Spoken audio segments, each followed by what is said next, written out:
तो दोस्तों अभी हम आए हुए हैं समस्तीपुर का फेमस मटन खाने के लिए विजय भाई के पास। और देख सकते हैं हमारे पीछे में जो मटन बन रहा है, अभी 1 घंटा लगेगा इसको बनने में। और हम बता दे रहे हैं इतना मटन का शौकीन है कि 3 बजे ट्रेन पकड़े और इसके बाद आगे समस्तीपुर, ठीक है। और अभी सुबह का 7 बज रहा है।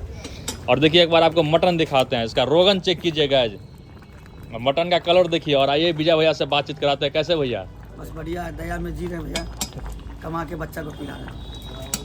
हम सबको खिला रहे हैं। खिला पिला रहे हैं, ठीक है। इतना अच्छा मटन भैया आप कैसे बना लेते हैं, ये बताइए।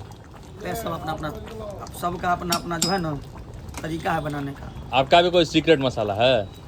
सीक्रेट क्या होता है? सीक्रेट कुछ नहीं होता है, बस ये बनाया जाता है ना। हम भी आदमी, वो भी आदमी है, जो जैसे बनाता है सबका अपना अपना तरीका है। पूरा समस्तीपुर, पूरा मिथिलांचल में आपका वीडियो फैला हुआ है।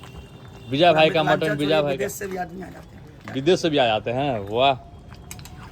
और देखिए दोस्तों, जो मटन जो है ना पूरा कढ़ाई में मतलब इस तरीके से भर गया है कि रोगन नीचे गिर रहा है, देख सकते हैं। देखिए एक बार आपको कलर दिखाता है, चुस्ता देखिए। मेन होता है, मेरा जो फेवरेट है चुस्ता, देखिए 3 चुस्ता है, 3 हमको लगता है 400 ग्राम का चुस्ता होगा है वही। हाँ, ये हो गया कलेजी। कलेजी हो गया, सभी के। और बाद बाकी दोस्तों, अगर आपको भी खाना है समस्तीपुर का फेमस मटन, तो आप आ सकते हैं विजय भाई के पास मटन खाने के लिए। और जो सब आए हुए हैं एक बार आप लोग कमेंट में बता दीजिएगा जरूर, जो कौन सब आए हुए हैं, ठीक है। तो बस वीडियो को यही एंड करते हैं, तब तक के लिए बाय बाय, मिलते हैं नेक्स्ट वीडियो में।